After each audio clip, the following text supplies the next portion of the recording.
Okay, good morning, students. As you all know, we are here to discuss your question paper. ठीक है, इस question paper का जो solution मैं दे रहा हूँ, सोल्यूशन आपको कॉपी में करना है. ठीक है ना, आपकी फेयर कॉपी में आफ्टर द हॉलीडे होमवर्क करो या बिफोर हॉलीडे होमवर्क करो, इस पर कोई फ़र्क नहीं पड़ेगा, लेकिन आपको अपनी कॉपी में ये करना है. ठीक है ना, तो आप प्रॉपर सोल्यूशन एक सॉल्व करके रखोगे अपनी कॉपी में, ताकि आपको पता चले कि सॉल्यूशन कैसे करना होता है क्वेश्चन पेपर का एक, और दूसरा आपको यही पता चलेगा, आपका रिकॉर्ड भी मेंटेन हो जाएगा. ठीक है ना, तो देखते हैं, आपको खुद की गलतियाँ भी पता चल जाएंगी कि आपने कितना सही किया कितना गलत किया. तो पहला क्वेश्चन आपका था बेटा, पहला क्वेश्चन आपका ये था कि how many what is the ratio of hydrogen oxygen gas collected in the test tube when you do the electrolysis. ठीक है ना, जब आप इलेक्ट्रोलाइसिस करते हो उस समय पे आपका जो है क्या कहते हैं, हाइड्रोजन ऑक्सीजन का रेशियो क्या होता है. तो बेटा दो तरह से रेशियो निकल सकता है, या तो रेशियो बाय वॉल्यूम निकल सकता है या बाय मास निकल सकता है. ठीक है ना, ये आपको पता होगा, कंसंट्रेशन से हम देख सकते हैं. ठीक है ना, तो रेशियो बाय वॉल्यूम कैसे निकालते हैं. देखो, रेशियो बाय वॉल्यूम निकालते हैं कि या कितना, अगर आप सीधे H2O को देखोगे तो उसमें 2 H के मॉलिक्यूल और 1 ऑक्सीजन का मॉलिक्यूल है, यानी कि वॉल्यूम का रेशियो कैसा होगा, 2:1 होगा. लेकिन अगर आप मास का रेशियो देखना चाहोगे तो मास ऑफ हाइड्रोजन मैंने आपको बताया था कितना होता है बेटा, 1 होता है, और ऑक्सीजन का मास कितना होता है बेटा, 16 होता है. ठीक है ना, तो मास का रेशियो क्या रहेगा, हाइड्रोजन का मास जो है 1:2 हो गया, 2:16 हो जाएगा, दैट इज़ 1:8. यानी कि अगर आप बाय मास लिखोगे तो बाय मास लिखोगे तो 1:8 लिखोगे. ठीक है ना, हाइड्रोजन ऑक्सीजन का. तो अब पूछा ये गया था कि हाइड्रोजन टू ऑक्सीजन रेशियो बोलना है, तो पहले हाइड्रोजन फिर ऑक्सीजन, इसलिए आंसर 2:1 है, ना कि 1:2. ठीक है ना, इसलिए आंसर क्या है बेटा, 2:1 बाय वॉल्यूम. ठीक है ना, पहला question. Second question is chemically rust is, तो मैंने आपको बताया था कोरोजन होते समय, जब कोरोजन होता है तो रस्ट प्रोड्यूस होती है. ठीक है, कोरोजन कैसे होता है, जब एयर और मॉइस्चर दोनों का प्रेजेंस हो, उस समय पे जब रिएक्शन होती है आपकी आयरन की ऑक्सीजन के साथ, तो जो भी बनता है उसे क्या कहते हैं बेटा, रस्ट कहते हैं. तो रस्ट क्या होता है, रस्ट होता है iron 3 oxide, that is ferric oxide, hydrated ferric oxide. Hydrated मतलब उसमें वाटर की प्रेजेंस भी होगी, अगर वाटर प्रेजेंस नहीं होगी तो रस्टिंग होगी ही नहीं. तो केमिकली रस्ट क्या होगा बेटा, hydrated ferric oxide, that is option C. Third question क्या है आपका, थर्ड क्वेश्चन में बोला गया है केमिकल एक्स है, जिसको एयर के साथ जब आप रिएक्ट कराते हो तो उसका कलर कैसा होता है, रेडिश ब्राउन से कन्वर्ट होके ब्लैक हो जाता है. ठीक है ना,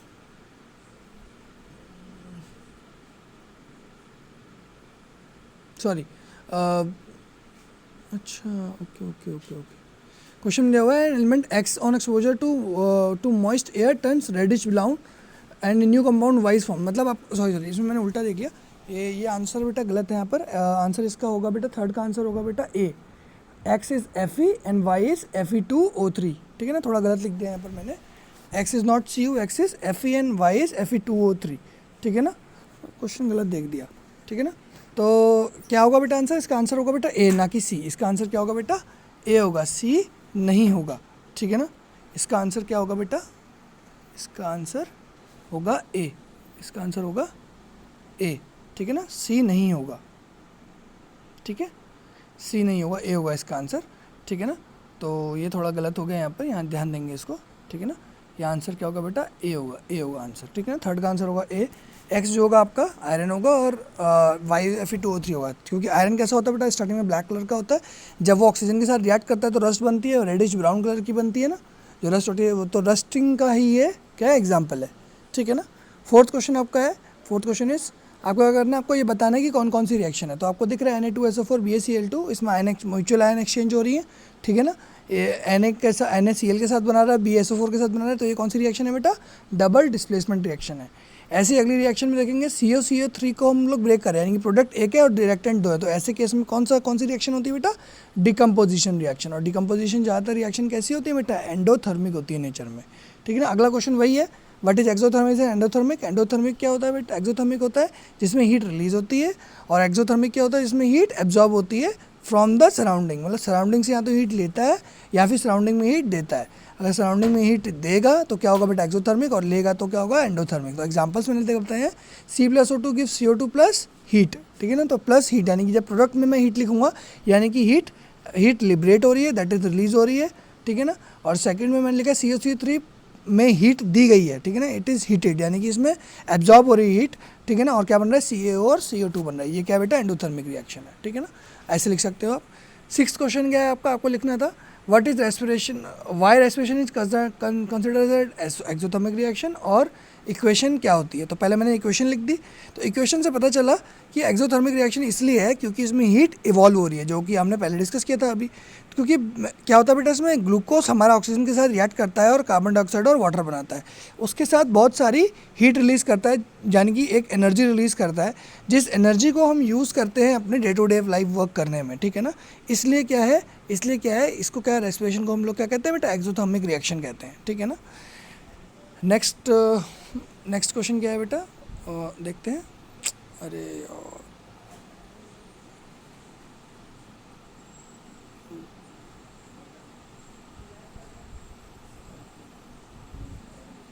ठीक है ना, एक मिनट, ओके। तो अब देखेंगे हम लोग नेक्स्ट क्वेश्चन देखेंगे। नेक्स्ट क्वेश्चन दिया हुआ है 7th क्वेश्चन में आपको क्या दिया हुआ है, 7th क्वेश्चन में दिया है कि what is the oxidation reaction. तो आपको लिखना है ऑक्सीडेशन रिएक्शन क्या होती है। क्या लिखना है बेटा, जब भी एडिशन ऑफ ऑक्सीजन होगा या फिर रिमूवल ऑफ हाइड्रोजन होगा तो क्या कहलाएगी बेटा रिएक्शन, ऑक्सीडेशन रिएक्शन कराएगी। उसका एग्जांपल लिखना था, मैंने एग्जांपल लिख के दिखाया आपको, Mg+O2 इज MgO, और दूसरा एग्जांपल मैंने दिखाया 2Na + Na2H2SO4 gives Na2SO4 + H2। तो देखेंगे एक तरफ क्या हुआ, ऑक्सीजन का एडिशन हो रहा है तो ऑक्सीडेशन हो रहा है, एक तरफ हाइड्रोजन का रिडक्शन हो रहा है, यानी कि हाइड्रोजन यहाँ से यहाँ देखो चला गया ना, हाइड्रोजन रिमूव हो गया, तो यहाँ पर भी क्या हो रहा है बेटा, ऑक्सीडेशन हो रहा है। तो कहाँ का ऑक्सीडेशन होगा, जहाँ पर हाइड्रोजन रिमूव होगा वहाँ पर क्या होगा बेटा, ऑक्सीडेशन होगा, जहाँ पर ऑक्सीजन नोड होगा वहाँ पर ऑक्सीडेशन होगा, ठीक है ना। नेक्स्ट क्वेश्चन इज कोरोजन और रेंसिडिटी। इसके लिए मैंने प्रॉपर नोट्स आपको कॉपी में लिखवाए थे, जो मैंने लिखवाए थे आपको एग्जैक्टली वही लिखना था यहाँ पर कि कोरोजन और रेंसिडिटी में ऑक्सीडेशन रिएक्शन होती है, ठीक है ना। कोरोजन में मेटल्स के साथ होती है, रेंसिडिटी में फूड आइटम्स के साथ, फैटी एसिड्स के साथ होती है। और प्रिवेंशन के उनके तरीके लिखवाए थे मैंने 3 4 हर किसी के प्रिवेंशन के, कोरोजन के बताए थे पेंटिंग, ऑयलिंग, ग्रीसिंग और गैल्वनाइजेशन, ठीक है ना। और रेंसिडिटी का बताया था मैंने, इनर्ट गैस की पैकिंग होती है, ठीक है ना, उसको हम लोग एयरटाइट कंटेनर में रख लेते हैं, ठीक है ना। ऐसे काम करते हैं हम लोग रेंसिडिटी को रोकने के लिए, ठीक है ना। नेक्स्ट क्वेश्चन क्या है आपका, नेक्स्ट क्वेश्चन क्या है, define the 4 types of chemical reaction. तो 4 केमिकल रिएक्शंस टाइप मैंने आपको 5 पढ़ाई है, combination, decomposition, displacement, double displacement और ऑक्सीडेशन, रिडॉक्स रिएक्शन, ठीक है ना। तो इन 5 में से कोई भी 4 लिख लेते आपको, तो ये 4 लिख लेते तो ज़्यादा बेटर रहता है, क्योंकि ऑलरेडी ऑक्सीडेशन पूछ रखा है आपको पेपर में, ठीक है ना। तो वो चाहे वो नहीं लिखो तो भी चलेगा। तो कॉम्बिनेशन के बारे में लिखेंगे कि दो रिएक्टेंट होते हैं, मिक्स होकर एक प्रोडक्ट बनाते हैं, डिकम्पोजिशन में एक प्रोडक्ट होता है, डिवाइड होकर रिएक्टेंट दो या उससे ज़्यादा प्रोडक्ट बनाते हैं। डिस्प्लेसमेंट रिएक्शन में एक मेटल दूसरे मेटल को उसके सॉल्ट में से डिस्प्लेस करके अपना सॉल्ट बना लेता है, ये रिएक्टिविटी सीरीज पे डिपेंड करता है। और डबल डिस्प्लेसमेंट में म्यूचुअल आयन एक्सचेंज होता है, ठीक है ना। और इन सब का एग्जाम्पल आप आराम से लिख सकते हो, मैंने आपको क्लास में लिखवा रखे हैं, बहुत सारे एग्जाम्पल्स लिखवाए हैं, तो ठीक है ना। ये क्वेश्चन करना बहुत ईजी था, ठीक है ना। नेक्स्ट क्वेश्चन हम देखेंगे, नेक्स्ट क्वेश्चन क्या है बेटा, बैलेंसिंग का है। तो ये बैलेंसिंग की इक्वेशंस मैंने आपको काफ़ी इक्वेशन सॉल्व करवाई थी, आप इसको 2 तरीके से बैलेंस कर सकते थे, या तो आप इसकी टेबल बना के बैलेंस कर लेते, या फिर जो मैंने मेथड सिखाया था। तो देखेंगे पहला जो है Al2O3 + Fe + Fe3O4 + Al, ठीक है ना, ये आपकी इक्वेशन थी। इसको बैलेंस करने के सबसे पहले मैं एल्युमिनियम को देखा, एल्युमिनियम यहाँ 2 थे और यहाँ पर सिंगल था, तो मैंने कहा कि एल्युमिनियम को पहले यहाँ पर 2 लिखा, लेकिन जैसे ही मैंने एल्युमिनियम को 2 लिखा और फिर उसके बाद मैंने ऑक्सीजन देखा 3 है यहाँ पर, ऑक्सीजन वहाँ देखा 4 है। तो 3 और 4 होने की वजह से मेरे को ऑक्सीजन बैलेंस कराने के लिए क्या करना था, दोनों तरफ ऑक्सीजन बराबर करने थे। तो 3 में क्या मल्टीप्लाई करूँ कि 4 में भी कुछ मल्टीप्लाई करूँ और दोनों बराबर हो जाए, तो वो आंसर था इसका एलसीएम ले लेंगे। तो 3 और 4 का एलसीएम लेंगे तो आंसर आएगा 12। तो दोनों तरफ मुझे 12 ऑक्सीजन करने थे। 12 ऑक्सीजन करने के लिए मैं इसके आगे क्या लिखूँगा बेटा, 4 लिखूँगा। ओह सॉरी, यहाँ पर 4 नहीं होगा, क्या गड़बड़ी हो रही है, ठीक है ना।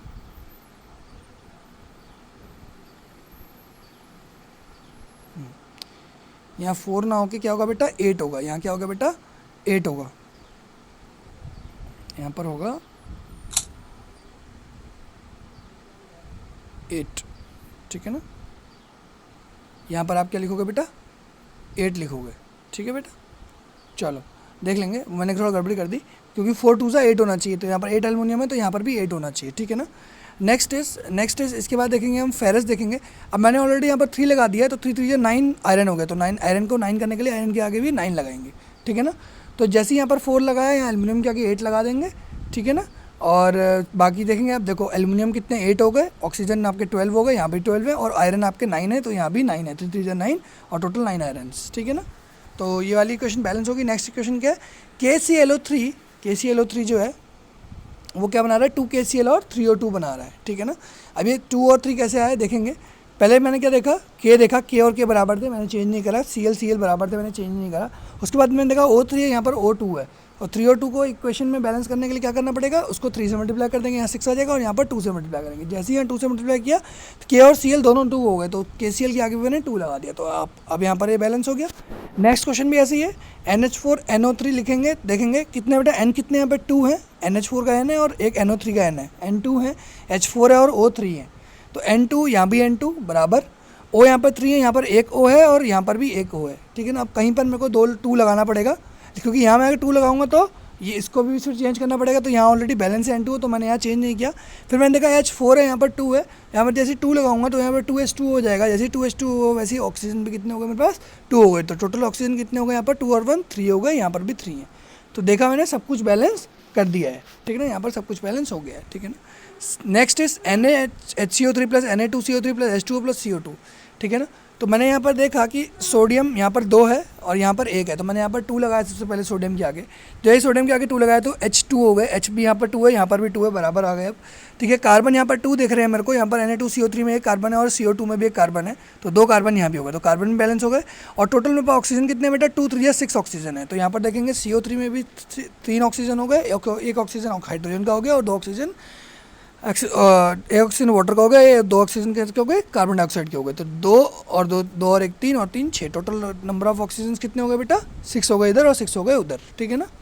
Next is P4O10 plus H2O gives H3PO4, ठीक है ना, ये आपकी रिएक्शन है।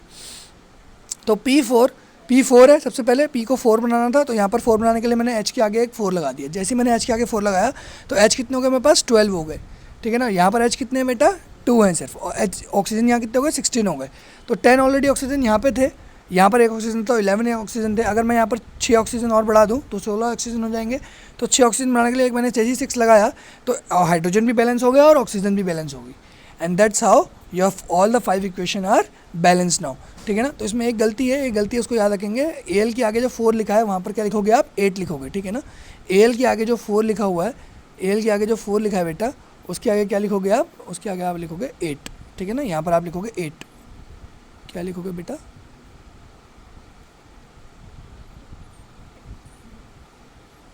क्या लिखोगे बेटा 8 लिखोगे,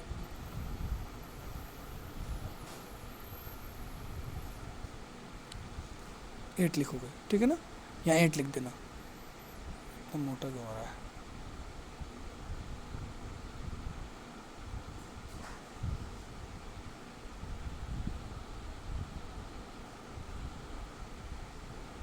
ठीक है ना। यहाँ क्या लिखोगे, यहाँ लिखोगे आप 8, ठीक है ना, 8 लिख देना यहाँ पर, ठीक है ना। तो अब ये सही हो गया पूरा एग्ज़ाम आपका, ठीक है ना, प्रॉपरली ये सब पूरा को पूरा ठीक हो गया है, ठीक है ना। तो आपको ये क्या करना है, अपनी कॉपी में करना है, और आपका प्रॉपर सॉल्यूशंस कॉपी में इसके बने होने चाहिए, ठीक है ना बेटा। Thank you.